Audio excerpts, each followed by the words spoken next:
പ്രശ്നം എന്താണെന്ന് വെച്ചാൽ ചെളി, പൂഴി, മണൽ ഇതിലേക്കൊക്കെ നമ്മൾ വണ്ടിയായിട്ട് ഇറങ്ങിക്കഴിഞ്ഞാൽ ഫ്രണ്ട് വീല് കിടന്ന് കറങ്ങും. ഒരു മിറർ കംപ്ലീറ്റ്ലി മാറി. അതിന് 12,000 റുപ്പീസാണ് വരുന്നത്. നമുക്ക് 0 ബില്ലായിരുന്നു. ആ സൈഡ് പാനൽ നമ്മൾ മാറി, ലോവർ ആം ബോൾ ജോയിന്റ് മാറി, സ്റ്റിയറിംഗ് റാക്ക് മാറി. ഇത്രയും പാർട്സ് ആണ് നമ്മൾ ഈ 40,000 മാറിയേക്കുന്നത്. ഈ വണ്ടിക്കകത്ത് കയറുന്ന എല്ലാവരും ആദ്യം പറയുന്ന കാര്യം എന്ന് വെച്ചാൽ എന്തൊരു സ്പേസ് ആണ് എന്നുള്ളതാണ്. അതൊരു ക്വാളിറ്റി ഇഷ്യൂ ആണ്. അത് MG വാറണ്ടി തരുന്ന ഒരു സാധനമൊന്നുമല്ല. അവർ പറയുന്നത് ഫിസിക്കൽ ഡാമേജ് ആണെന്നുള്ളതാണ്. സത്യം പറഞ്ഞാൽ അവരുടെ ക്വാളിറ്റി ഇഷ്യൂ ആണ്. ഇപ്പം കൂടി സ്പേസ് ഒക്കെ വരുമ്പോഴത്തേക്കുള്ളൊരു ഇഷ്യൂ എന്ന് പറഞ്ഞാൽ വിൻഡോ ഏരിയ കൂടുതലാണ്. അപ്പം അതിൻ്റെ ഒരു പോസിറ്റീവ് എന്ന് പറഞ്ഞാൽ നമുക്ക് നല്ല വിസിബിലിറ്റി ആണ്, ബ്ലൈൻഡ് സ്പോട്ട്സ് വളരെ കുറവാണ്. പക്ഷെ അതിൻ്റെ ഒരു നെഗറ്റീവ് എന്ന് പറഞ്ഞു കഴിഞ്ഞാൽ നമ്മൾ സൺഫിലിം കാര്യങ്ങൾ അല്ലെങ്കിൽ സൺഷെയ്ഡ് ഒന്നും വെച്ചില്ലെങ്കിൽ ചൂട് നമുക്ക് നല്ലപോലെ ഈ വാഹനത്തിൽ അറിയാൻ സാധിക്കും. ടയർ കോസ്റ്റ് എന്ന് പറയുമ്പോൾ ഈ ടയറിന് ഫിറ്റിംഗ് അടക്കം പലയിടത്തും അന്വേഷിച്ചപ്പോൾ പറഞ്ഞത് 6,800 രൂപ. അപ്പോൾ നമ്മൾ നോക്കിക്കഴിഞ്ഞ് കഴിഞ്ഞാൽ 4 ടയറും കൂടെ ഒരു 28,000 രൂപക്ക് താഴെ നമുക്ക് മാറ്റാൻ സാധിക്കും. അങ്ങനെ 1.5 കൊല്ലം കൊണ്ട് നമ്മുടെ വിൻസർ 40,000 കിലോമീറ്റർ കവർ ചെയ്തിരിക്കുകയാണ്. 40,000 കിലോമീറ്റർ ആയിട്ടുള്ള എൻ്റെ ഒരു ഓണസ്റ്റ് ലോങ് ടേം റിവ്യൂ ആയിട്ടാണ് ഇന്ന് നമ്മൾ വന്നിരിക്കുന്നത്.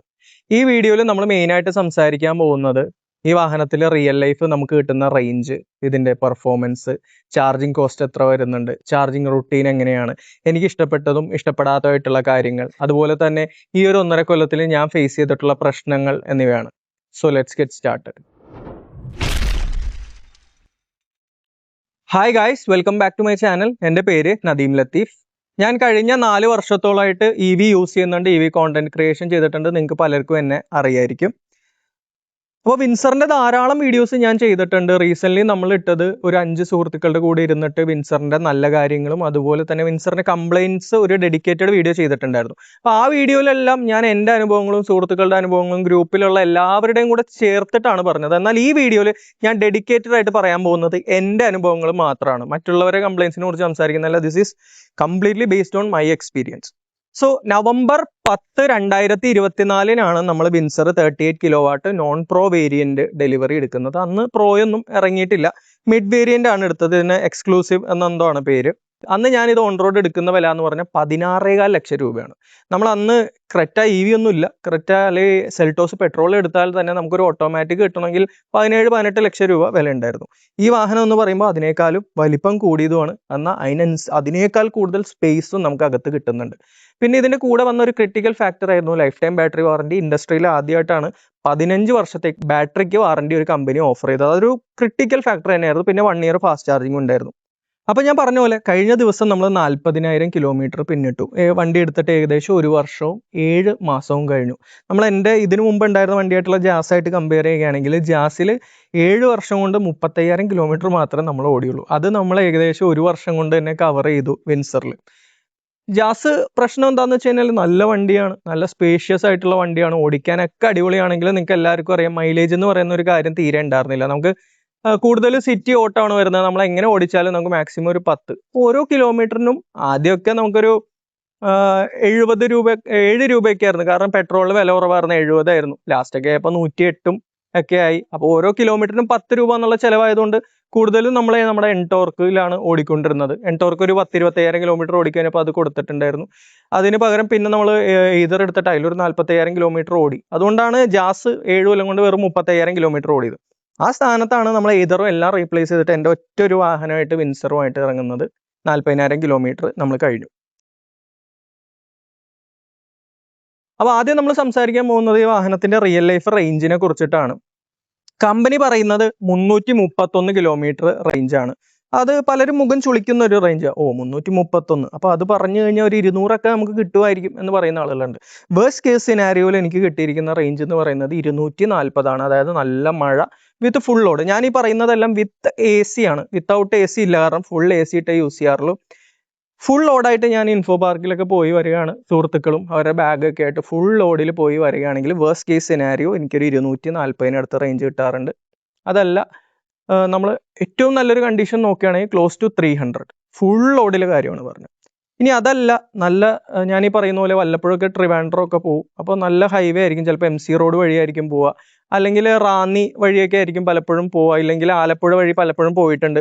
മിക്കപ്പോഴും നമ്മുടെ വാഹനത്തിനൊരു 1% 4 കിലോമീറ്റർ കിട്ടുന്ന രീതിയിൽ റേഞ്ച് കിട്ടിയിട്ടുണ്ട്. ഞാൻ ഇതിനു മുമ്പ് റേഞ്ച് ടെസ്റ്റ് ചെയ്തപ്പോഴൊക്കെ നമുക്ക് ഒരു 3.6 3.7 കിട്ടിയിട്ടുണ്ട്, ഇടക്ക് 4 കിട്ടിയിട്ടുണ്ട്. എൻ്റെ ബെസ്റ്റ് റേഞ്ച് എന്ന് പറയുന്നത് ട്രിവാൻഡ്രം ടു എറണാകുളം വരുമ്പോൾ 50% കൊണ്ട് 20 കിലോമീറ്റേഴ്സ് ഓടിയിട്ടുണ്ടായിരുന്നു നമ്മൾ MC റോഡിൽ വിത്ത് AC.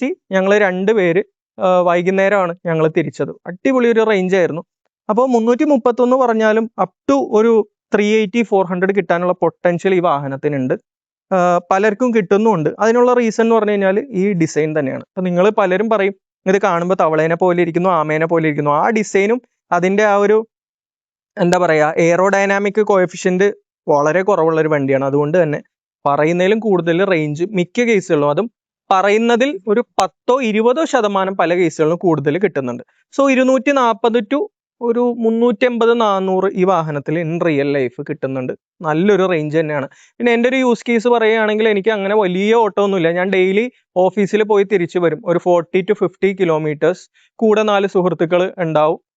അത് കഴിഞ്ഞ് വീക്കെൻഡ്സ് ഒക്കെ ആകുമ്പോഴത്തേക്കും ചിലപ്പോൾ ഒരു 100 കിലോമീറ്റേഴ്സ് 200 കിലോമീറ്റേഴ്സ്. ട്രിവാൻഡ്രം പോകുമ്പോൾ മാത്രം 2 സൈഡും കൂടെ ഏകദേശം 500 കിലോമീറ്റേഴ്സ് വരും. അപ്പോഴും ഒരുപാട് ചാർജിങ് ഒന്നും വേണ്ട. ട്രിവാൻഡ്രം എത്തി കഴിയുമ്പോൾ ഒരു 36-40% ചാർജ് ഒക്കെ ഉണ്ടാവാറുണ്ട്. ഒന്ന് ടോപ്പപ്പ് ചെയ്യും 100 വരെ, അല്ലെങ്കിൽ 80-85 ഒക്കെ മതി ടോപ്പപ്പ് ചെയ്യുക, തിരിച്ച് എത്താറുണ്ട്. അതാണ് എൻ്റെ ഒരു യൂസ് കേസ്. അപ്പോൾ സിറ്റി യൂസിന് യാതൊരു പ്രശ്നമില്ല. ഒരു 10, 250, 300 കിലോമീറ്റർ വരെയാണെങ്കിൽ പ്രോ വേരിയന്റിലേക്ക് പോകണം എന്നില്ല. നോൺ പ്രോ വേരിയന്റ് നല്ല ഒരു ഓപ്ഷനാണ്. ഇനി ഇതിന്റെ പെർഫോമൻസിനെ പറ്റി പറയാനാണെങ്കിൽ മറ്റ് പല ഇലക്ട്രിക് വാഹനങ്ങൾ, ഇപ്പൊ നെക്സോൺ പോലെയുള്ള വണ്ടിയൊക്കെ എടുത്ത് നമ്മൾ നോക്കിക്കഴിഞ്ഞാൽ അതിൽ നിന്നും കുറച്ചുകൂടെ ലീനിയർ ആയിട്ടുള്ള ഒരു പെർഫോമൻസ് ആണ്. പെട്ടെന്ന് കുതിച്ച് ചാടി വലിച്ചോട് പോകുന്ന ഒരു പവർ നമുക്ക് സ്പോർട്സ് ഒഴികെയുള്ള മോഡുകളിൽ അങ്ങനെ കിട്ടാറില്ല. കുറച്ചുകൂടെ ലീനിയർ ആണ്, ബട്ട് നല്ല പെർഫോമൻസ് ആണ്. എക്കോ പ്ലസ് എക്കോ രണ്ടും കുറച്ച് മുഷിച്ചിലാണ്. കുഴപ്പമൊന്നുമില്ല, നമുക്ക് അത്യാവശ്യ കേസുകളിലൊക്കെ യൂസ് ചെയ്യാം. പക്ഷെ ത്രോട്ടിൽ നമ്മൾ നല്ലപോലെ പുഷ് ചെയ്യണം. അപ്പോൾ ഞാൻ മിക്കപ്പോഴും നോർമൽ മോഡാണ് യൂസ് ചെയ്യാറ്. അത്യാവശ്യം വന്നാൽ മാത്രമാണ് വല്ല എക്കോ പ്ലസിലേക്കൊക്കെ പോകാറുള്ളൂ.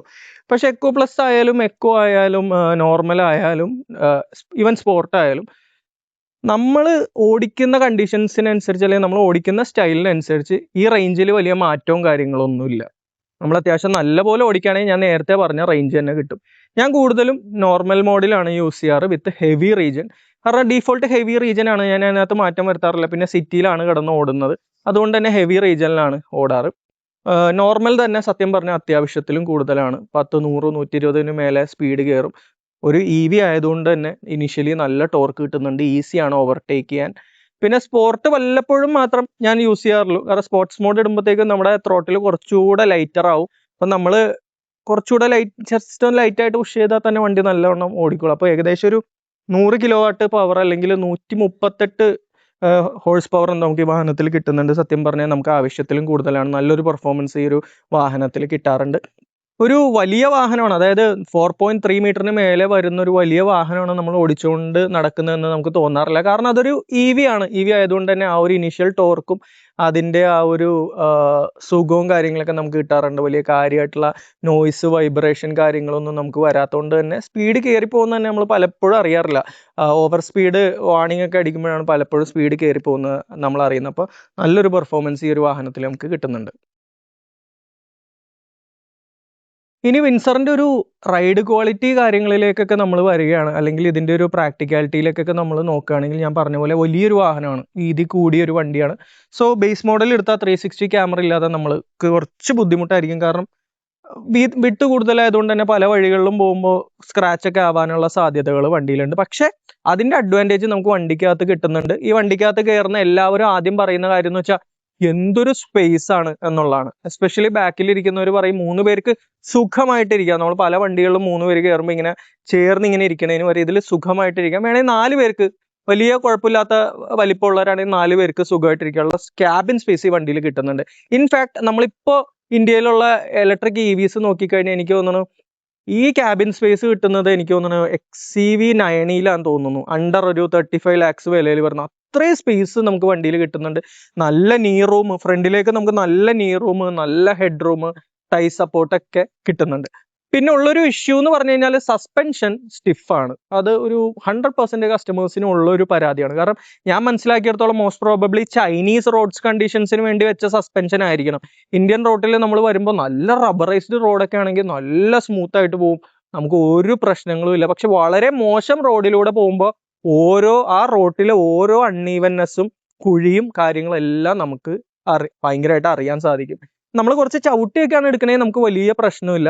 പക്ഷെ അല്ലാതെ നമ്മൾ കുറച്ച് സ്പീഡിലൊക്കെ പോകണമെങ്കിൽ അൺഈവൻ റോഡ്സിൽ നമുക്ക് അത്യാവശ്യം കൊടുക്കാൻ കാര്യങ്ങൾ ഫീൽ ചെയ്യും. അപ്പോൾ അതൊരു പ്രശ്നമായിട്ട് ഒരുപാട് കസ്റ്റമേഴ്സ് പറഞ്ഞിട്ടുണ്ട്. അൺഫോർച്ചുനേറ്റ്ലി MG അതിന്റെ സസ്പെൻഷന് വേണ്ടിയിട്ട് ഒന്നും ചെയ്തിട്ടില്ല. വിൻസർ പ്രോ വന്നപ്പോഴും സസ്പെൻഷൻ ഇങ്ങനെ തന്നെയാണ്.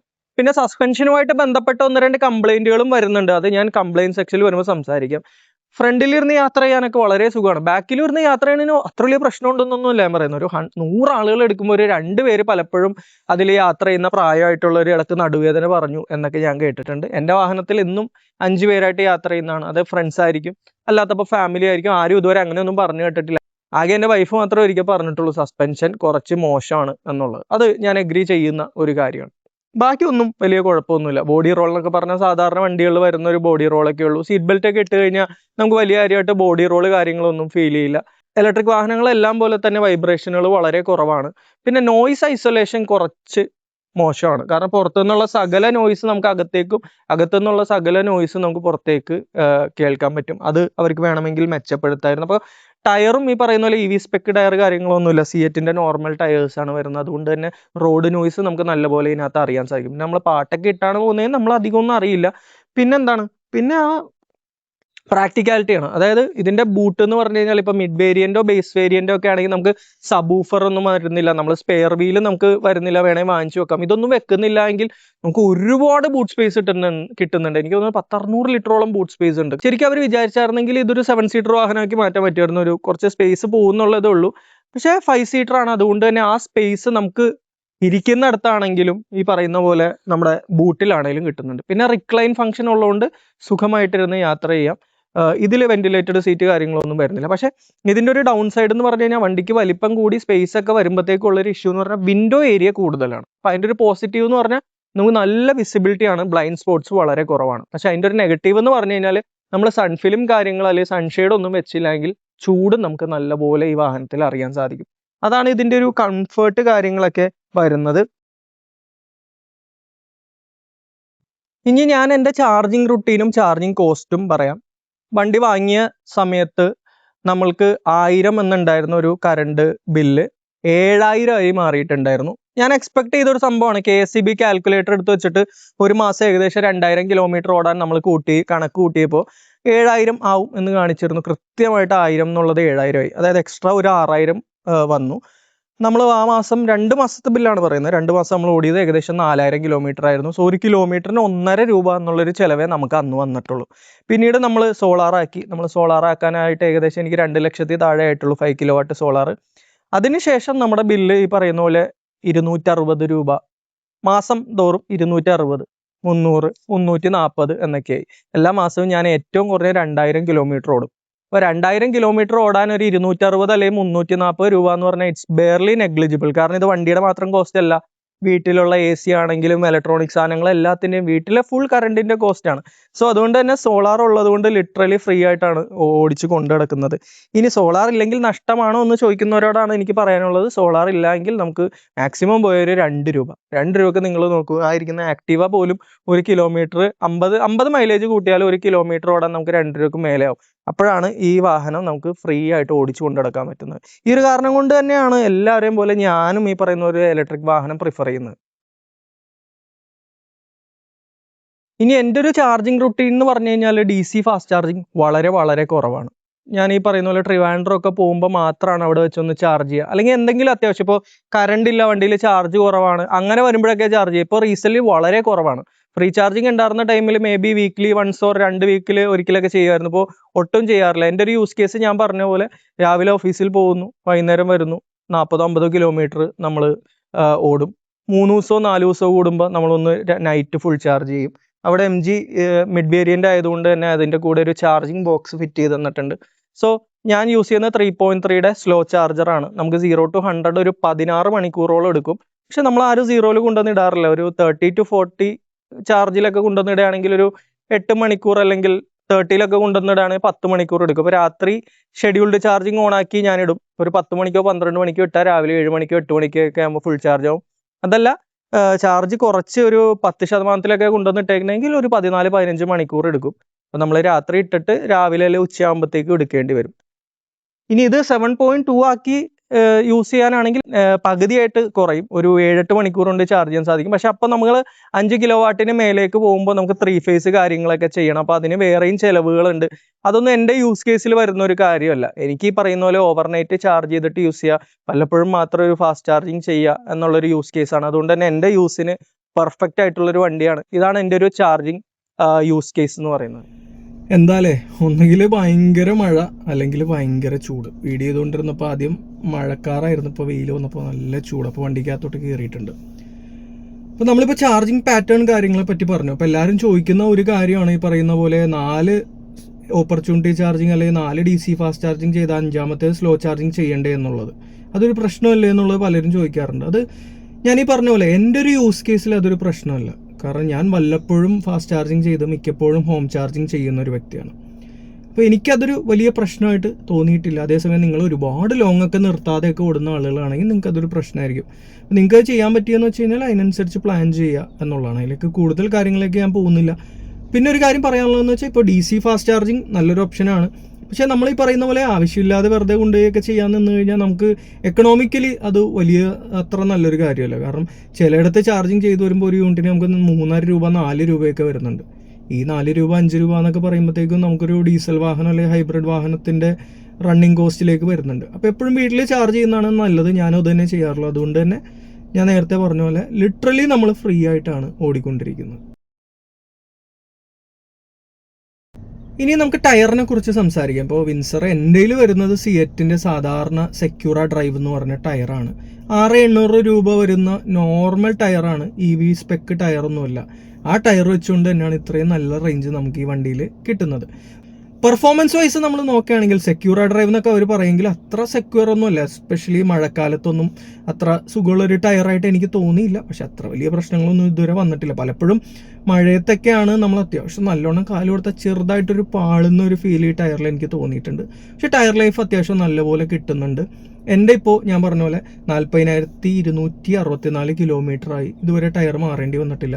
എങ്ങനെ വന്നാലും ഇനിയും ഒരു 10,000 കിലോമീറ്റർ മേലെ പോവും. അപ്പോൾ ആവറേജ് ഒരു 50,000 ഒക്കെ ഞാൻ എക്സ്പെക്ട് ചെയ്യുന്നുണ്ട്. ചിലപ്പോൾ അതിൽ കൂടുതൽ പോവാം. എൻ്റെ ഒരു അറിവ് വെച്ചിട്ട് 75,000 വരെ ഓടിയ ആളുകളുണ്ട്. പക്ഷേ എന്നാൽ 40,000-45,000 ടയർ മാറിയ ആളുകളുണ്ട്. എനിക്ക് ഈ പറയുന്ന പോലെ ഒരു 50,000 ഒക്കെ കിട്ടും എന്നുള്ളൊരു പ്രതീക്ഷയാണ്. അപ്പോൾ അത് നല്ലൊരു ടയർ ലൈഫാണ്. ഇപ്പോൾ എൻ്റെ ജാസ് എടുത്തു കഴിഞ്ഞാൽ 34,000 ആയപ്പോഴത്തേക്കും എൻ്റെ ടയറൊക്കെ ഒരു പരുവായി മാറ്റേണ്ട അവസ്ഥ ഉണ്ടായിരുന്നു. അപ്പോൾ EVക്ക് ടയർ മാറാൻ ഒരുപാട് കോസ്റ്റ് ആവും, ടയർ ലൈഫ് കിട്ടുന്നില്ല എന്ന് പറയുന്നത് പലപ്പോഴും ഒരു മിസ്കൺസെപ്ഷനാണ്. അത് വാഹനത്തിൻ്റെ വെയിറ്റും അതുപോലെ തന്നെ പവറിനെയും ഡിപ്പെൻഡ് ചെയ്തിരിക്കും. ഫോർ എക്സാമ്പിൾ ജസ്റ്റ് ഇപ്പോൾ B6 ഒക്കെ എടുത്താൽ 15,000-20,000 ഒക്കെയാണല്ലോ പലരും ലൈഫ് പറയുന്നത്. കാരണം അത് 300 bhp ഉള്ളൊരു വണ്ടിയാണ്. അതിൻ്റെ പാതി പവർ ഈ ഒരു വാഹനത്തിൽ വരുന്നുള്ളൂ. അപ്പോൾ അത് നല്ലൊരു കാര്യം തന്നെയാണ്. പിന്നെ ടയർ കോസ്റ്റ് എന്ന് പറയുമ്പോൾ ഈ ടയറിന് ഫിറ്റിംഗ് അടക്കം പലയിടത്തും അന്വേഷിച്ചപ്പോൾ പറഞ്ഞത് 6,800 രൂപ. അപ്പോൾ നമ്മൾ നോക്കിക്കഴിഞ്ഞ് കഴിഞ്ഞാൽ 4 ടയറും കൂടെ ഒരു 28,000 രൂപക്ക് താഴെ നമുക്ക് മാറ്റാൻ സാധിക്കും. അത് നല്ലൊരു കാര്യമാണ്.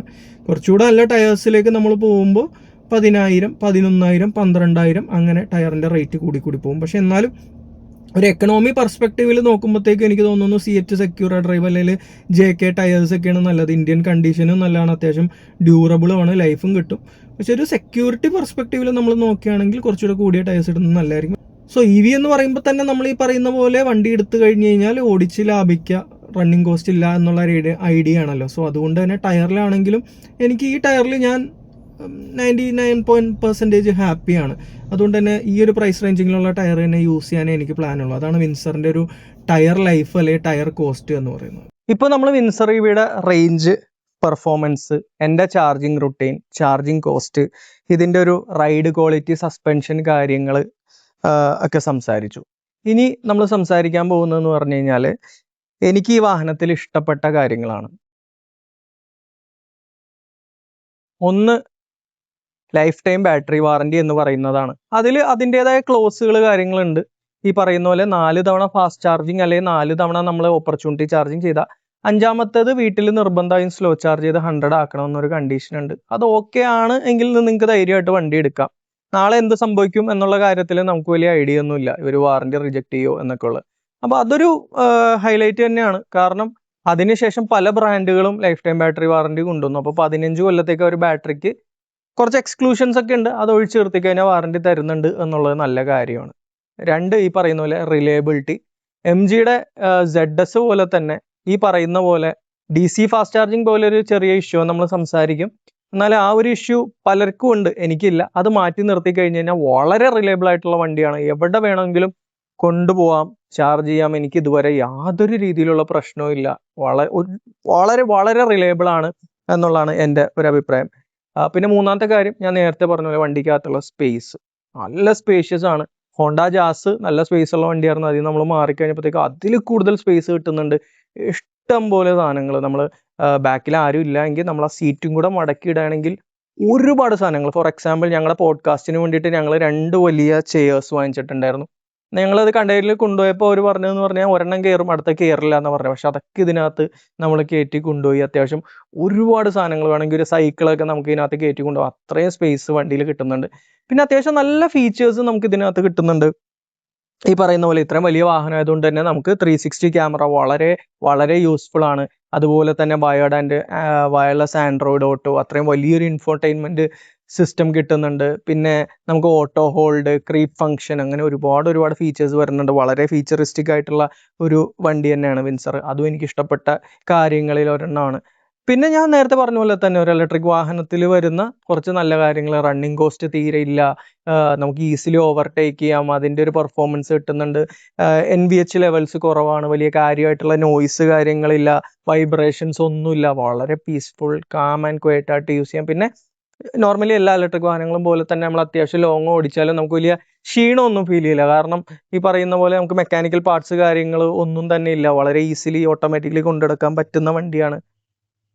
അങ്ങനെ കുറേ കാര്യങ്ങളുണ്ട്. സത്യം പറഞ്ഞു കഴിഞ്ഞാൽ എനിക്ക് ഇഷ്ടപ്പെട്ടതെന്ന് പറഞ്ഞു കഴിഞ്ഞാൽ ഒരുപാട് കാര്യങ്ങൾ. അതിൽ തന്നെ ചില കാര്യങ്ങൾ നമ്മൾ പറഞ്ഞു വരുമ്പോഴത്തേക്കും അതിനെല്ലാത്തിനും ഒരു നെഗറ്റീവ് സൈഡും ഉണ്ടാവും. അതാണ് അടുത്തത് നമ്മൾ സംസാരിക്കാൻ പോകുന്നത്. അടുത്തത് വിൻസറിൽ മെച്ചപ്പെടുത്താമായിരുന്നു അല്ലെങ്കിൽ എനിക്ക് ഇഷ്ടപ്പെടാത്ത കാര്യങ്ങൾ എന്ന് പറയുന്നത്, ഒന്ന് ഞാൻ പറഞ്ഞ പോലെ തന്നെ സസ്പെൻഷൻ കുറെ കൂടെ നല്ലതാക്കാമായിരുന്നു എന്നുള്ളൊരു അഭിപ്രായം എനിക്കുണ്ട്. കാരണം ഇന്ത്യൻ റോഡ്സിൽ വണ്ടികൾ ഇറക്കുമ്പോഴത്തേക്കും, എസ്പെഷ്യലി ടാറ്റയൊക്കെ നമ്മൾ നോക്കി കഴിഞ്ഞാൽ നല്ല സസ്പെൻഷൻ വരുന്നുണ്ട്. ഇത് കുറെ കൂടെ സ്റ്റിഫറാണ്. പക്ഷെ അത് ആ നല്ല റോട്ടിൽ നമുക്ക് ആ സ്റ്റെബിലിറ്റി കാര്യങ്ങൾ ഒക്കെ നമുക്ക് കിട്ടും. പക്ഷെ ബാഡ് റോഡ്സിൽ നമുക്കൊരു ബാഡ് എക്സ്പീരിയൻസ് ഈ ഒരു സസ്പെൻഷൻ കാര്യങ്ങൾ തരും. പിന്നെ ഇതിൻ്റെ മഡ് ഫ്ലാപ്പ് എന്ന് പറയുന്നത് ലിറ്ററലി യൂസ്ലെസ് ആണ്. കാരണം പലപ്പോഴും നമ്മൾ ചെളിയിലൂടെയൊക്കെ ഓടിക്കുമ്പോൾ ഇവിടെ വരെയൊക്കെ ചെളി അടിക്കാറുണ്ട്. അപ്പം അത് ലിറ്ററലി യൂസ്ലെസ് ആയിട്ടുള്ള ഒരു സംഭവമാണ്. ആക്സസറീസ് സത്യം പറഞ്ഞു കഴിഞ്ഞാൽ ഞാൻ 2 എടുത്തുള്ളൂ, മഡ് ഫ്ലാപ്പും ഈ പറയുന്ന പോലെ ഫ്ലോർ മാറ്റ് നല്ലതാണ്, മഡ് ഫ്ലാപ്പ് ഓക്കെ. ബാക്കി ആക്സസറീസ് ഒന്നും അങ്ങനെ കൊടുക്കുന്ന വിലക്ക് വെർത്തായിട്ട് എനിക്ക് തോന്നിയിട്ടൊന്നുമില്ല. പിന്നെ മെച്ചപ്പെടുത്താമായിരുന്നു എന്ന് തോന്നിയ കാര്യം എന്ന് വെച്ച് കഴിഞ്ഞാൽ സൗണ്ട് ഐസൊലേഷൻ ആണ്. റോട്ടിലെ സൗണ്ട് കാര്യങ്ങൾ പലപ്പോഴും നമുക്ക് അകത്തോട്ട് കേൾക്കാം, അകത്തു നിന്നുള്ള പുറത്തേക്ക് കേൾക്കാം. നമ്മളൊരു ഫോൺ കോളാണ്, പാട്ട് കേൾക്കുകയൊക്കെ ആണെങ്കിൽ നമുക്കത് പുറത്തേക്ക് കേൾക്കാം. അത് പലപ്പോഴും നമുക്ക് ഒരു ബുദ്ധിമുട്ടായിട്ട് ഫീൽ ചെയ്യാറുണ്ട്. ചില സമയത്ത് നമ്മൾ പാട്ടൊന്നും ഇടാതെയൊക്കെ യാത്ര ചെയ്യുകയാണെങ്കിൽ വളരെ ഫ്രസ്ട്രേറ്റിംഗ് ആണ്. എസ്പെഷ്യലി നമ്മൾ കട്ട വിരിച്ച റോഡുകളിലൂടെയൊക്കെ പോകുമ്പോഴത്തേക്കും നല്ല ടയർ നോയ്സ് നമുക്ക് വരുന്നുണ്ട്. EV സ്പെക്ക് ടയർ ഇട്ടാൽ ചിലപ്പോൾ അത് സോൾവ് ആവുമായിരിക്കും, അല്ലെങ്കിൽ ഒരു പരിധി വരെ കുറയുമായിരിക്കാം ആ റോഡ് നോയ്സ് എന്ന് പറയുന്ന സാധനം. പക്ഷെ അപ്പോഴും ഈ പറയുന്ന പോലെ നോർമൽ ടയറിന്റെ ഡബിൾ ദ റേറ്റ് ആണ് EV സ്പെക്ക് ടയറിൽ നമുക്ക് വരുന്നത്.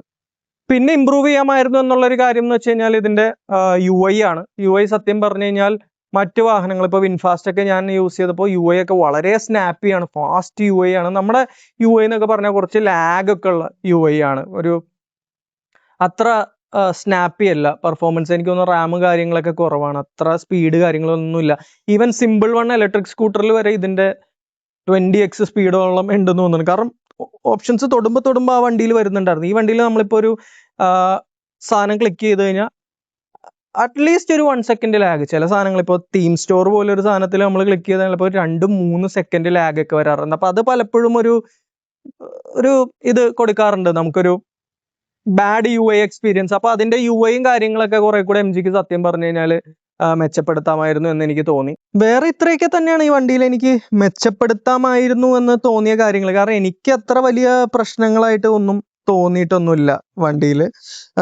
ഇതൊക്കെ തന്നെയാണ് ഈ പറയുന്ന പോലെ സസ്പെൻഷൻ സ്റ്റിഫ്നെസ്, അതുപോലെ തന്നെ സൗണ്ട് ഐസൊലേഷൻ. പിന്നെ റേഡിയോയുടെ ഒരു ഇഷ്യൂ ഉണ്ട്. റേഡിയോ ഇടക്ക് നമ്മളിങ്ങനെ ഓടിച്ചുകൊണ്ടിരിക്കുന്ന സമയത്ത് റേഡിയോ ഓണായി ഓട്ടോമാറ്റിക്കലി വരിക, അതുപോലെ തന്നെ പാട്ട് മാറുക, അല്ലെങ്കിൽ നമ്മുടെ വോയിസ് അസിസ്റ്റന്റ് വരിക. അപ്പൊ ഇതെല്ലാം ഞാൻ മനസ്സിലാക്കുന്നിടത്തോളം നമ്മളൊരു കുഴിയൊക്കെ ചാടുമ്പോൾ ബാഡ് റോഡ്സിലൂടെ പോകുമ്പോൾ ചിലപ്പോൾ റേഡിയോ ഒക്കെ പെട്ടെന്ന് ഓണായി വരും. അപ്പൊ അത് ഞാൻ മനസ്സിലാക്കിയിടത്തോളം ഒരു സോഫ്റ്റ്വെയർ ഇഷ്യൂ ആണ്. ഇപ്പൊ സോഫ്റ്റ്വെയർ ഒപ്റ്റിമൈസേഷൻ വളരെയധികം MG ശ്രദ്ധിക്കേണ്ട ഒരു കാര്യം തന്നെയാണ്. മാത്രമല്ല അവരുടെ യൂസർ ഇന്റർഫേസ് ആണെങ്കിലും അതിന്റെ ഒരു സ്പീഡ് കാര്യങ്ങളൊക്കെ വളരെ ഒരു മോശമായിട്ട് എനിക്ക് തോന്നി. പിന്നെ ബഗ്സ് കാര്യങ്ങളൊക്കെ പലപ്പോഴും വരാറുണ്ട്. അതെല്ലാം സോഫ്റ്റ്വെയർ സൈഡിൽ തന്നെ. സോഫ്റ്റ്വെയർ ഒക്കെ കുറച്ചുകൂടെ അവർക്ക് മെച്ചപ്പെടുത്താം എന്നുള്ളേ ഉള്ളൂ. ബാക്കി എനിക്ക് പേഴ്സണലി വേറെ അങ്ങനെ ഇഷ്യൂസ് കാര്യങ്ങളൊന്നും തോന്നിയിട്ടില്ല. എനിക്കറിയാൻ പാടില്ലാത്തൊരു കാര്യം എന്ന് വെച്ചാൽ ഇവർ എന്തുകൊണ്ട് സേഫ്റ്റി ടെസ്റ്റിംഗ് ചെയ്തിട്ടില്ല എന്നുള്ളതാണ്. സത്യം പറഞ്ഞ വണ്ടിയുടെ ക്വാളിറ്റിയിൽ ഞാൻ ഒരുപാട് അത്ഭുതപ്പെട്ടിരിക്കുകയാണ്. കാരണം പലപ്പോഴും വണ്ടി ഇടിച്ചിട്ടുണ്ട്, തട്ടിയിട്ടുണ്ട്. പലരെയും വണ്ടികൾ തട്ടിയിട്ടൊക്കെ സത്യം പറഞ്ഞു കഴിഞ്ഞാൽ തലകീഴായി മറിഞ്ഞ കേസ് വരുന്നുണ്ട് ശബരിമല റൂട്ടിൽ. വണ്ടിയുടെ ക്വാളിറ്റിയിൽ നമ്മൾ അത്രയും അത്ഭുതപ്പെട്ടിട്ടുണ്ട്. കാരണം അത്രയും നല്ല ബിൽട്ട്, അത്യാവശ്യം നല്ല ബിൽട്ട് തന്നെ ചെയ്തിട്ടുണ്ട്. ഈ ടാറ്റ ലെവലിലേക്കുള്ള ആ ഒരു 5 സ്റ്റാർ സേഫ്റ്റി ഉണ്ടെന്നൊന്നും എനിക്ക് തോന്നുന്നില്ല. ബട്ട് സ്റ്റിൽ അത്യാവശ്യം സോളിഡ് ആണ് വണ്ടി. ഇടിച്ചാലൊന്നും അങ്ങനെ പെട്ടെന്ന് ഒരുപാട് ഡാമേജസ് കാര്യങ്ങളൊന്നും വണ്ടിയിൽ അങ്ങനെ വരുന്നില്ല. പിന്നെ മെച്ചപ്പെടുത്താമായിരുന്നു എന്നുള്ളൊരു കാര്യം എന്ന് പറഞ്ഞു കഴിഞ്ഞാൽ കസ്റ്റമർ ഫീഡ്ബാക്കിന് കുറച്ചുകൂടെ പ്രയോറിറ്റി MGക്ക് കൊടുക്കാം. കാരണം ഈ വാഹനത്തിലേക്ക് സസ്പെൻഷൻ സ്റ്റിഫർ ആണെന്ന് അറിഞ്ഞിട്ടും പ്രോ വേരിയന്റ് വന്നപ്പോഴും ആ വാഹനത്തിൽ സസ്പെൻഷനിൽ ഒരു മാറ്റം വന്നിട്ടില്ല. പല കസ്റ്റമേഴ്സും ചാർജിങ് ഇഷ്യൂ ഈ വാഹനത്തിൽ ഫേസ് ചെയ്തിട്ടും പ്രോ വേരിയന്റ് വന്നപ്പോഴും അതിനകത്ത് അത് ഫിക്സ് ചെയ്തിട്ടില്ല.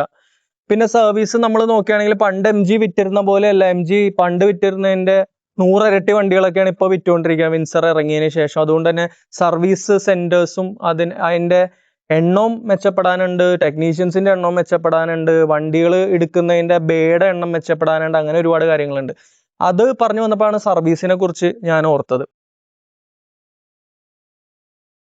അതും ഒരു പോസിറ്റീവായിട്ട് എനിക്ക് പറയണമെന്ന് തോന്നിയ ഒരു കാര്യമാണ്. കാരണം വേറൊന്നല്ല, സർവീസ് കോസ്റ്റ് കമ്പാരിറ്റീവ്ലി മറ്റു വാഹനങ്ങൾ വെച്ച് നോക്കുമ്പോൾ കുറവാണ്. കാരണം നിങ്ങൾ പലരും ചോദിക്കും ഇതിൽ സർവീസ് ചെയ്യാൻ എന്താണുള്ളത്, ഇതിൽ പ്രത്യേകിച്ച് ഒന്നും ഇല്ലല്ലോ എന്നൊക്കെ ചോദിക്കുമായിരിക്കും. പക്ഷേ എല്ലാ വാഹനവും പോലെ തന്നെ ഇതിനകത്ത് AC filter, coolant, brake fluid, അതുപോലെ തന്നെ നമ്മുടെ മോട്ടർ ഉണ്ടെങ്കിൽ അതിന് ഓയില്, അങ്ങനത്തെ കുറച്ച് സാധനങ്ങൾ വരുന്നുണ്ട്. 3 സർവീസ് നമുക്ക് ഫ്രീ ആയിരുന്നു. ലേബർ ഫ്രീ ആണ്. 1000, 5000, 10000 ഈ 3 സർവീസസ്. ആദ്യത്തെ സർവീസ് കംപ്ലീറ്റ്ലി ഫ്രീ ആണ്, പ്രത്യേകിച്ച് ഒന്നും ചെയ്യുന്നില്ല. രണ്ടാമത്തെ സർവീസിലാണ് ഈ മോട്ടോർ ഓയിൽ നമ്മൾ മാറുന്നത്. അതിനൊരു 950 രൂപകളാണ് ആയത്. ഇപ്പോൾ ഒരു 1500 രൂപകളുണ്ട്. തേർഡ് സർവീസിൽ AC ഫിൽട്ടർ ആണ് മാറുന്നത്. അതിനൊരു 750 രൂപ. ഇതാണ് ഫ്രീ ലേബർ വരുന്ന 3 സർവീസ്. അത് കഴിഞ്ഞാൽ പിന്നെ ഒരു നല്ല കാര്യം എന്ന് പറഞ്ഞാൽ ഓരോ സർവീസും 15000 കഴിഞ്ഞാൽ പിന്നെ എല്ലാ 15000 കിലോമീറ്ററിലുള്ളൂ. 30, 45, 60. അത് ഞാൻ യൂസർ മാനുവൽ വായിച്ചപ്പോൾ മനസ്സിലായ കാര്യം എന്ന് വെച്ചാൽ ഒരു മേജർ സർവീസ്, ഒരു മൈനർ സർവീസ്, അങ്ങനെ ഓൾട്ടർനേറ്റ് ആയിട്ട് പോകും. അപ്പൊ എനിക്ക് ഫസ്റ്റ് വന്ന മേജർ സർവീസ് എന്ന് പറഞ്ഞാൽ 30,000 ആണ്. പെയ്ഡ് സർവീസ് ആണ്, ലേബർ ഒന്നും ഫ്രീ അല്ല. എനിക്ക് ബേസിക്കലി യൂസർ മാനുവൽ പറഞ്ഞിട്ടുള്ള കാര്യങ്ങൾ, അതായത് AC ഫിൽട്ടർ മാറ്റുക, ട്രാക്ഷൻ ഓയിൽ മാറുക, കൂളന്റ്, ബ്രേക്ക് ഫ്ലൂയിഡ്, ഇങ്ങനത്തെ കാര്യങ്ങളെല്ലാം കൂടെ കഴിഞ്ഞ് വന്നത് ഏകദേശം 5800 രൂപയാണ്. 5800 രൂപ ഓരോ 15000 കിലോമീറ്റർ കൂടുമ്പോൾ എന്ന് പറഞ്ഞു കഴിഞ്ഞാൽ അത്ര വലിയൊരു കോസ്റ്റ് ഒന്നുമല്ല. ലിറ്ററലി 30 പൈസ ഒരു കിലോമീറ്ററിന് നമുക്ക് സർവീസ് വരുന്നുള്ളത് നല്ലൊരു കോസ്റ്റ് തന്നെയാണ്. ഇൻ കമ്പാരിസൺ ടാറ്റയുടെ പല വാഹനങ്ങളിലും ഞാൻ മനസ്സിലാക്കിയെടുത്തോളം 7500 കിലോമീറ്റർ കൂടുമ്പോൾ സർവീസ് വരുന്നുണ്ട്. ഇത് അതിന്റെ ഹാഫ് ദ സർവീസേ ഉള്ളൂ. പിന്നെ ഇപ്പൊ ടാറ്റയുടെ വണ്ടികൾ 10000 എന്തോ ആക്കി. നമുക്ക് പക്ഷേ 15000 കിലോമീറ്റർ കൂടുമ്പോൾ സർവീസ് വരുന്നുള്ളൂ. അതൊരു മേജർ സർവീസ് ഞാൻ പറഞ്ഞു. ഇനി മൈനർ സർവീസ് ആണെങ്കിൽ നമുക്ക് ലേബർ അടക്കം ഒരു 3000 രൂപയിൽ താഴെ നിൽക്കും. പിന്നെ വാഷിങ് കാര്യങ്ങൾ, പിന്നെ AC ഡിസ്ഇൻഫെക്റ്റന്റ് കാര്യങ്ങൾ, ഇങ്ങനെ പല കാര്യങ്ങളുണ്ട്. ഇത് നമ്മൾ വേണമെങ്കിൽ ചെയ്താൽ മതി.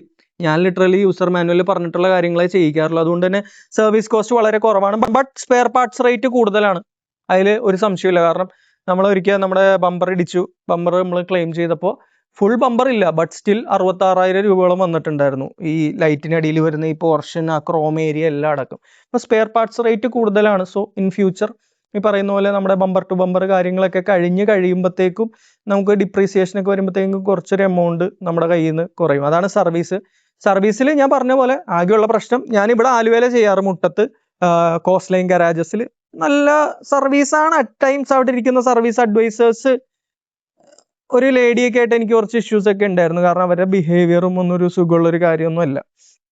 പേരൊന്നും ഞാൻ എടുത്ത് പറയുന്നില്ല. പക്ഷെ വണ്ടികൾ ഒരുപാട് വരുന്നുണ്ട്, അതിനനുസരിച്ചുള്ള ടെക്നീഷ്യൻസ് അവിടെ ആണെങ്കിലും ഒരു സ്ഥലത്തും ഇല്ല. അവിടെ വണ്ടി ഇടാൻ പോലും സ്ഥലമില്ലാത്തൊരു അവസ്ഥയാണ് EVMMG കോസ്റ്റ്ലിയും ഗരാജസിൽ നമ്മൾ വണ്ടി കൊണ്ട് സർവീസിന് പോയാൽ അറിയാം. അപ്പോൾ അതുകൊണ്ട് തന്നെ 1 മണിക്കൂർ കൊണ്ട് ചെയ്യേണ്ട ഒരു സാധനമൊക്കെ പലപ്പോഴും 2 മണിക്കൂറും 3 മണിക്കൂറും 4 മണിക്കൂറൊക്കെ എടുക്കാറുണ്ട്. എൻ്റെ വാഹനത്തിൻ്റെ ഒരു പാർട്ട് മാറ്റാൻ വേണ്ടി ഞാൻ രാവിലെ മുതൽ ഉച്ച വരെ ഞാൻ അവിടെ ഇരിക്കേണ്ടി വന്നിട്ടുണ്ട്. അപ്പോൾ സർവീസ് മെച്ചപ്പെടാനുണ്ട്. പിന്നെ MG ആണെങ്കിലും ഈ പറയുന്ന പോലെ നമ്മൾ എന്തെങ്കിലും ഒരു കാര്യത്തിന് കസ്റ്റമർ കെയറിലേക്കൊക്കെ വിളിച്ചു കഴിഞ്ഞ് കഴിഞ്ഞാൽ അവർ പറയും നിങ്ങൾ ഡീലർഷിപ്പിനെ കാണിച്ചാൽ മതി എന്ന് പറയും. ഡീലർഷിപ്പിന് നമ്മൾ ചില കാര്യങ്ങൾ കാണിക്കുമ്പോൾ ഡീലർഷിപ്പ് പറയും സാർ ഇത് MGന്ന് ചെയ്യേണ്ട കാര്യങ്ങളാണ്, അല്ലെങ്കിൽ അവരുടെ ഇഷ്യൂ ആണ്. അപ്പോൾ അങ്ങനെ ഒരു പ്രശ്നമുണ്ട്. ഈ പൾസ് ഹബ് എന്ന് പറഞ്ഞിട്ട് അവരുടെ ഇമെയിൽ അഡ്രസ്സ് ഉണ്ട്. അതിലൊക്കെ നമ്മൾ മെസ്സേജ് അയച്ചു കഴിഞ്ഞാൽ പലപ്പോഴും ബേസിക്കലി യൂസ്ലെസ് ആണ്. അവർ ഡീലർഷിപ്പിന്റെ തലയിൽ ഇട്ടിട്ടേ പോവുള്ളൂ. പിന്നെ ഡീലർഷിപ്പിനെയും പറഞ്ഞിട്ട് കാര്യമില്ല. അവിടെ വർക്ക് ചെയ്യുന്ന പിള്ളേരെയും ഈ പറയുന്ന പോലെ സർവീസ് റിലേറ്റഡ് കാര്യങ്ങൾ നമുക്ക് പറഞ്ഞിട്ട് കാര്യമില്ല. അവർക്ക് ഒരു ദിവസം സർവീസ് ചെയ്യാൻ പറ്റുന്ന വണ്ടികളുടെ കാര്യത്തിൽ ഒരു പരിധിയുണ്ട്. അപ്പോൾ ഡീലർഷിപ്പ് ആണെങ്കിലും കമ്പനി ആണെങ്കിലും അവർ കുറേ കാര്യങ്ങൾ ഇതുപോലെ മെച്ചപ്പെടുത്താനുണ്ട്. എസ്പെഷ്യലി സർവീസിന്റെ കാര്യങ്ങളും പിന്നെ ഈ പറഞ്ഞ പോലെ സസ്പെൻഷൻ കാര്യങ്ങളൊക്കെ. ഇനി നമുക്ക് ഞാൻ ഇതുവരെ ഫേസ് ചെയ്തിട്ടുള്ള കംപ്ലൈന്റുകളെ കുറിച്ച് സംസാരിക്കാം. ഞാൻ വണ്ടി എടുത്ത് ഒരു ഒരാഴ്ചയൊക്കെ ആയപ്പോഴത്തേക്കും എൻ്റെ വാഹനത്തിന്റെ ഒരു ക്യാമറ കംപ്ലൈന്റ് വന്നു. ലെഫ്റ്റ് ആണോ റൈറ്റ് ആണോ എന്ന് ഞാൻ ഓർക്കുന്നില്ല. ഒരു ക്യാമറയുടെ ഔട്ട് ഫുള്ള് ഗ്രീൻ കളർ വന്നു. കുറച്ച് കഴിഞ്ഞപ്പോൾ ശരിയായി, ഒരു ദിവസം എന്തോ ആയപ്പോഴത്തേക്കും ശരിയായി. പക്ഷെ വീണ്ടും കുറച്ച് ദിവസം കഴിഞ്ഞപ്പോൾ അതേ ഇഷ്യൂ വന്നു. അപ്പോൾ ഒരു സൈഡ് ഫുൾ ഔട്ട്, അപ്പോൾ 360 നമ്മൾ നോക്കിയാൽ ആ സൈഡിൽ ഫുൾ ഗ്രീൻ കളർ നമുക്കൊന്നും കാണാൻ സാധിക്കുന്നില്ല. അത് അവർ വാറണ്ടിയിൽ ഫസ്റ്റ് സർവീസിൽ തന്നെ എനിക്ക് മാറ്റി തന്നു. ഒരു വലിയൊരു പ്രശ്നമായിട്ട് എനിക്ക് തോന്നിയില്ല. പിന്നെ ഞാൻ ഫേസ് ചെയ്തിട്ടുള്ള ഇഷ്യൂസ് എന്ന് പറഞ്ഞു കഴിഞ്ഞാൽ കഴിഞ്ഞ ഒരു വർഷത്തിൽ ഞാൻ ഫേസ് ചെയ്തിട്ടില്ല. വണ്ടി എടുത്ത ടൈമിൽ ആദ്യത്തെ 2 മാസത്തിനുള്ളിൽ 2 തവണ നമ്മുടെ ഇൻഫോർടൈൻമെന്റ് സിസ്റ്റം ഹാങ് ആയിപ്പോയി. അതായത് വെറുതെ ഹാങ് ആവല്ല, എന്ന് പറഞ്ഞിട്ട് ഭയങ്കര ഫുൾ വോളിയത്തിൽ അലറുന്ന ശബ്ദത്തോടുകൂടെ ഇങ്ങനെ ഹാങ് ആയി നിൽക്കുകയായിരുന്നു. അപ്പൊ ആദ്യം അത് സംഭവിച്ചപ്പോഴത്തേക്കും നമുക്ക് ഒരു ഐഡിയ ഇല്ലായിരുന്നു എന്ത് ചെയ്യണമെന്നുള്ളത്. നമ്മൾ ഇറങ്ങി വണ്ടി ഓഫാക്കാൻ അതിന്റെ പവർ ബട്ടൺ പ്രസ് ചെയ്യുന്നു, ഒന്നും നടക്കുന്നില്ല. നമ്മൾ ഓഫാക്കി ഓണാക്കി നോക്കുന്നു, ഒന്നും ശരിയാവുന്നുണ്ടായിരുന്നില്ല. പിന്നെയാണ് നമ്മൾ മനസ്സിലാക്കിയത് നമുക്ക് ആ ഇൻഫോർടൈൻമെന്റിന്റെ ഒരു ഇഷ്യൂ ആണ്. നമ്മൾ ആദ്യം വിചാരിച്ചത് എന്തോ പ്രശ്നമുണ്ട്, ഇപ്പൊ പൊട്ടിത്തെറിക്കും, തീ പിടിക്കും എന്നൊക്കെ ഉള്ളൊരു പേടിയേ. ഇലക്ട്രിക് വണ്ടി ആയതുകൊണ്ട് എല്ലാവർക്കും അത് വരുമല്ലോ. കാരണം നമ്മൾ ചൂടത്ത് ഇങ്ങനെ AC ഒക്കെ ഇട്ട് നമ്മൾ വണ്ടി ഇങ്ങനെ എല്ലാവരുമായിട്ട് ഓടിക്കൊണ്ടിരിക്കുമ്പോൾ ഭയങ്കര നമ്മുടെ ചെവി അടിച്ചു പോണ ശബ്ദത്തോടു കൂടെ സ്റ്റക്കായിട്ട് ഇങ്ങനെ വരുമ്പോഴത്തേക്ക് നമ്മൾ ആരാണെങ്കിലും പേടിച്ചു പോകും. പിന്നെ രണ്ടാമത് അത് വന്നപ്പോഴത്തേക്കും നമുക്ക് അറിയാമായിരുന്നു ആ ഇൻഫോർടൈൻമെന്റ് സിസ്റ്റം റീസ്റ്റാർട്ട് ചെയ്യാൻ ഒരു ബട്ടൺ ഉണ്ട്, അത് ഹോൾഡ് ചെയ്ത് പിടിച്ചാൽ റീസ്റ്റാർട്ട് ആവും എന്നുള്ളത്. സർപ്രൈസിംഗ്ലി അത് 2 തവണ വന്നിട്ടുള്ളൂ, പിന്നീട് എനിക്ക് വന്നിട്ടില്ല. മേ ബി അത് ഏതെങ്കിലും അപ്ഡേറ്റ് ഒക്കെ വന്നപ്പോൾ ശരിയായി കാണുമായിരിക്കും. അത് ആ ഇൻഫോർടൈൻമെന്റ് സിസ്റ്റം ഹാങ് ആവുന്ന ഒരു ഇഷ്യൂ ആയിരുന്നു. അത് നമ്മളെ റൈഡിനെ ബാധിക്കുന്ന, ഐ മീൻ ഇതുവരെ എനിക്ക് ഈ പറയുന്ന വണ്ടി റോട്ടിൽ കിടന്നു പോവാ അങ്ങനെയൊന്നും ഉണ്ടായിട്ടില്ല. ബട്ട് സ്റ്റിൽ നമ്മൾക്കൊരു ബാഡ് ഇംപ്രഷൻ തരുന്ന ഒരു കംപ്ലൈന്റ് ആയിരുന്നു അത്. കാരണം നമ്മുടെ കൂടെ വേറെ ആരെങ്കിലും ഒക്കെ ഉണ്ടെങ്കിൽ ഈ പറയുന്ന പോലെ അതൊരു ബാഡ് ഇംപ്രഷൻ ആയിരിക്കും നമുക്ക് കിട്ടുക. അതായിരുന്നു രണ്ടാമതൊരു ഇഷ്യൂ ഫേസ്. പിന്നെ ചെറിയ ചെറിയ ബഗ്ഗുകൾ ഞാൻ പറയാറില്ലേ, ഈ പറയുന്ന പോലെ നമ്മൾ ഓടിക്കൊണ്ടിരിക്കുന്ന ടൈമിൽ എന്തെങ്കിലും കുഴിയൊക്കെ ചാടുമ്പോൾ പെട്ടെന്ന് റേഡിയോ ഓൺ ആവുക, പാട്ട് മാറിപ്പോവുക, AI അസിസ്റ്റന്റ് വരിക, ഇങ്ങനെയുള്ള ചെറിയ ചെറിയ ബഗ്ഗുകൾ കാര്യങ്ങളുണ്ട്.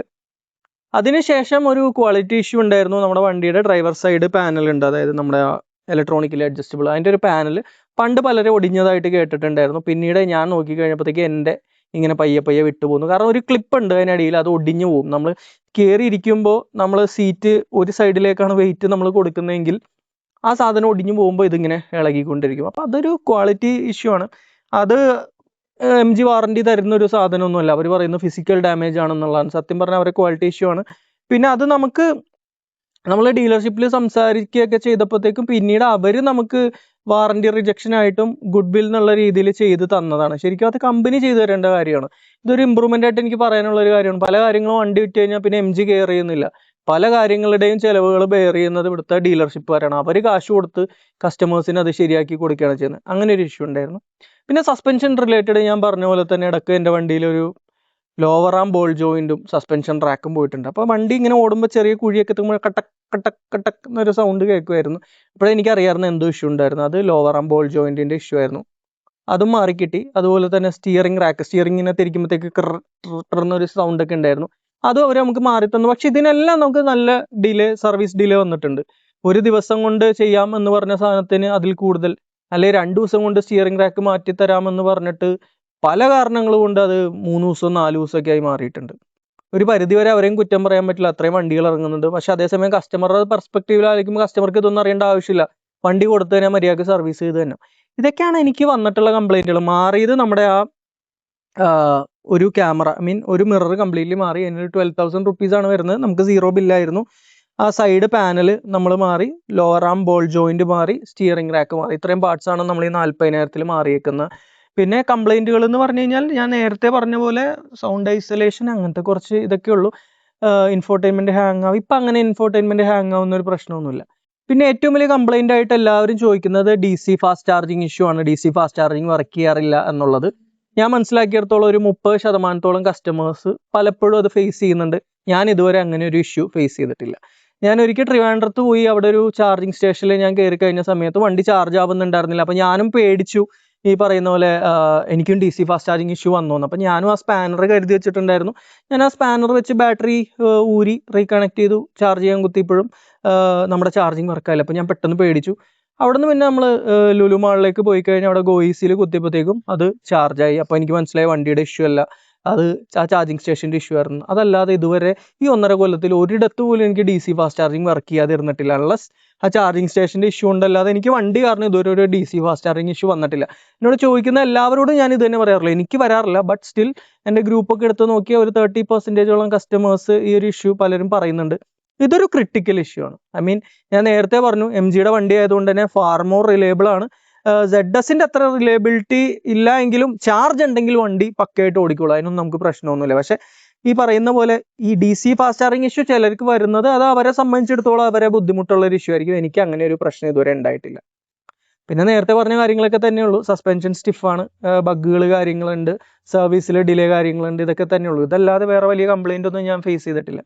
എൻ്റെ വിൻസർ EVയിൽ ഞാൻ ഹാപ്പി ആണോ എന്ന് ചോദിച്ചാൽ, വണ്ടി എന്നുള്ള രീതിയിൽ I am 99% ഹാപ്പി. ചില സമയത്ത് ഈ പറയുന്ന പോലെ റോഡ് നോയ്സ് കൊണ്ടുള്ള ഇങ്ങനത്തെ കാര്യങ്ങൾ ബുദ്ധിമുട്ടൊക്കെ ചില സമയത്ത് നമുക്കൊരു ഫ്രസ്ട്രേറ്റിംഗ് ആയിട്ട് വരാറുണ്ട്. അല്ലെങ്കിൽ ബഗ്ഗുകൾ പെട്ടെന്ന് നമ്മൾ വണ്ടി ഓടിച്ചുകൊണ്ടിരിക്കുമ്പോൾ റേഡിയോ ഒക്കെ കയറി വരുമ്പോൾ ചെറിയ ചെറിയ ബഗ്ഗുകളൊക്കെ വരുമ്പോൾ ഒന്നല്ലാതെ വേറെ വലിയ ഇഷ്യൂസ് ഒന്നും എനിക്ക് അങ്ങനെ തോന്നിയിട്ടില്ല. അതുകൊണ്ട് തന്നെ വണ്ടിയിൽ ഞാൻ വളരെ ഹാപ്പിയാണ്. പിന്നെ എടുത്ത് പറയാൻ വിട്ടുപോയൊരു ഇഷ്യൂ എന്ന് പറഞ്ഞു കഴിഞ്ഞാൽ, നമുക്കിതിൽ ട്രാക്ഷൻ കൺട്രോൾ വരുന്നുണ്ട് എന്നാണ് അവർ പറയുന്നത്. ട്രാക്ഷൻ കൺട്രോൾ ഇല്ല എന്നുള്ളത്, ട്രാക്ഷൻ കൺട്രോളിനെ കുറിച്ച് യൂസർ മാനുവലിൽ എങ്ങും പറയുന്നില്ല. ഇലക്ട്രോണിക് സ്റ്റെബിലിറ്റി കൺട്രോൾ ഉണ്ട്. അപ്പോൾ നമ്മൾ പ്രശ്നം എന്താണെന്ന് വെച്ചാൽ, ചെളി, പൂഴി, മണൽ ഇതിലേക്കൊക്കെ നമ്മൾ വണ്ടിയായിട്ട് ഇറങ്ങിക്കഴിഞ്ഞാൽ ഫ്രണ്ട് വീല് കിടന്ന് കറങ്ങും. അതായത് ബേസിക്കലി പൂണ്ട് പോകും. നമ്മൾ ഏതൊരു കട്ടിങ് അല്ലെങ്കിൽ നമ്മൾ കട്ട ചെളിയിലൊക്കെ വണ്ടി കൊണ്ട് ഇറക്കി കഴിഞ്ഞാൽ ലിറ്ററലി നമ്മൾ പെട്ടുപോകും. ഇതൊരു ഇഷ്യൂ തന്നെയാണ് കേട്ടോ സത്യം പറഞ്ഞു കഴിഞ്ഞാൽ. അപ്പം നമ്മൾ കൂടുതലും റിവേഴ്സ് അടിച്ചെടുക്കുന്നതാണ് എപ്പോഴും നല്ലത്. ഇപ്പം നമ്മളൊരു സ്ഥലത്ത് പോകുന്നു, ഒരു കടയിലേക്ക് കയറണം, ഒരു കോൺക്രീറ്റ് കയറ്റമാണ്, പക്ഷേ അതിലൊരു കട്ടിങ് ഉണ്ട്, നമ്മൾ നേരെ വണ്ടി കൊണ്ട് പോകുമ്പോൾ വണ്ടി കയറുന്നില്ല, വീൽ സ്പിൻ വരുന്നുണ്ടെങ്കിൽ റിവേഴ്സ് അടിച്ച് കയറ്റിയിടുക. ഇതാണ് അതിനൊരു സൊല്യൂഷൻ ഉള്ളൂ. കാരണം ഇത് ഹെക്ടറിനടക്കം ഉണ്ടെന്നുള്ളതാണ് MGയുടെ സർവീസ് സെൻറ്റർ എന്ന് പറഞ്ഞത്. പക്ഷേ ഈ വീൽ സ്പിൻ വരുന്നതിനേക്കാളും കൂടുതൽ ബുദ്ധിമുട്ട് ഈ വീൽ സ്പിൻ വരുമ്പോൾ വണ്ടിക്കകത്ത് വരുന്ന സൗണ്ടിനുള്ള ബുദ്ധിമുട്ടാണ്. വണ്ടിക്കകത്ത് നമ്മുടെ വണ്ടിയുടെ അടിമുട്ടി എന്നുള്ള രീതിയിൽ ഭയങ്കരമായിട്ട് സൗണ്ട് വരും. അതാണ് ഒരു ബുദ്ധിമുട്ട്. അത് ഞാൻ മെൻഷൻ ചെയ്യാൻ പറ്റിയ പോയിന്റ് ആയിരുന്നു.